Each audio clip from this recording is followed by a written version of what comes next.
তো অনেক দিন পর আবার চলে এলাম ব্লগ নিয়ে।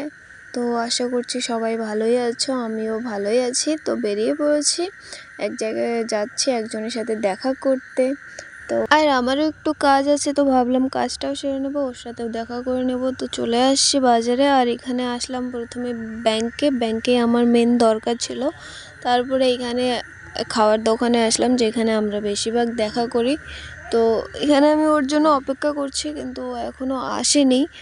ফোন করলাম তো বলতেছে চলেই আসছি, তো প্রায় ওর চলে আসছে। তো ওকে আসতে থেকে আমি ভিডিওটা অন করে নিলাম, কারণ দেখতে পাচ্ছ কে চলে আসছে, সবাই চেনো একে, আমাদের মিস অনু।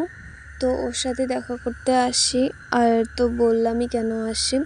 তো এখানে একটু ভাবলাম যে গল্প স্বল্প করবো, অনেকদিন পর মানে ভালো মতো আমাদের একটু সময় কাটাতে হবে, কারণ আমরা অনেক দিন ধরে মানে সময় দিতে পারি না একে অপরকে, কারণ একটু সবাই সবার লাইফ নিয়ে একটু বিজি হয়ে গেছিলো, তাই আর কি। আর সেরকম এখন ভিডিও বানাতে পারছি না। তো অনেক দিন ধরে ভাবছি দেখা করব, তো সেরকম হয় না। তো আজকে দেখা করলাম, আর একটু গল্প স্বল্প করবো। আর এখানে এসেই প্রথমে খাচ্ছিলাম আমি, কারণ বাড়ি থেকে খেয়ে বেরোয়নি, সকালে খেয়েছিলাম। তো ও তো খেয়ে আসছে, ও বলছে ও খাবে না, তবু আমি বললাম খেয়ে নে। আর আমরা বাইরে বলতে বাজারে দেখা করলে এই দোকানটাতেই আসি, কারণ এখানের খাবার আমার ভীষণ ভালো লাগে। এখানে চিকেন পকোড়া ওর স্যুপ খুব ভালো লাগে। তারপর আমরা ওখান থেকে খেয়ে টেয়ে গল্প স্বল্প করে বেরিয়ে পড়লাম। একটু ভাবলাম যে অনেকক্ষণ তো বসে বসে সময় কাটলাম, এখন একটু যাই রিল বানাই, অনেক দিন ধরে রিল বানাই না একসাথে।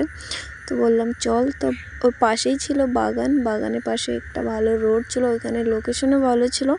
তো ওইখানে এলাম, 2-3টা ভিডিও শ্যুট করলাম। আর আমাকে দেখতে পাচ্ছ আমি একদম পুরা ঈদ চলছে না, তাই ঈদের লুকে চলে আসছি, আর সবাইকে বলছি ঈদ মোবারক। আর এখানে একটু আমি পোজও দিচ্ছি, দেখতেই পাচ্ছ।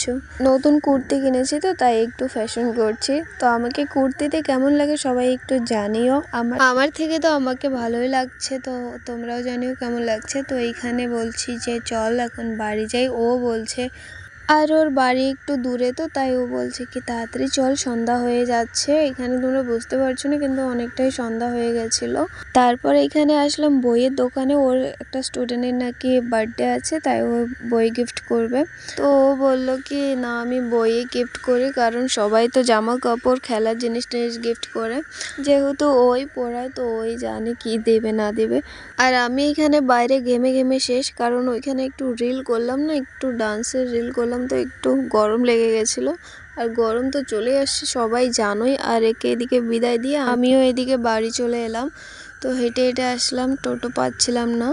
আর বাজার থেকে আমাদের বাড়ি বেশি দূর না যে টোটোতে আসতে হবে, আর আমার হাঁটতেই ভালো লাগে। আর ব্যাংকে গেছিলাম, এই যে টাকা দেখতে পাচ্ছ, টাকা তুলতে। তারপর এদিকে দিদিদের বাড়ি এলাম, কারণ ওর বাড়ি আমার আসতেই হয় দিন রাতে তো আসি না, তবু রাতে আসি, কারণ ও ব্লগ করে, তো ওর ব্লগ এডিট করে দিতে হয় আমার।